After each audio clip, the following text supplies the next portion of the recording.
আসসালামু আলাইকুম ভিউয়ার্স। আমার পিপিএ গাছ, মদ্দা পিপিএ গাছ। মদ্দা পিপিএ গাছে অনেক ফুল এসেছে। এগুলো পিপিএ হবে না, কিন্তু গাছ আরও বড় হলে তখন পিপিএ আসবে। গাছের গুলোতে এই ফুটো করে দিয়েছি, একটা একটা দুটো ফুটো করে দিয়েছি। এই ফুটো করলে গাছ বড় হলে সুন্দর পিপিএ আসবে। দেখেন ভিউয়ার্স, এই পিপিএ গাছ আমার।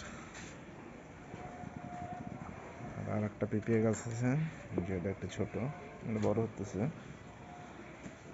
আর এই ছিমের গাছ, ছিমে যে ফুল আসতেছে, ফুল ধরতেছে, কিন্তু ছায়া জায়গার কারণে গাছগুলো ভালোভাবে হয়নি। দেখি পিপিএ গাছে ফল কবে আসে।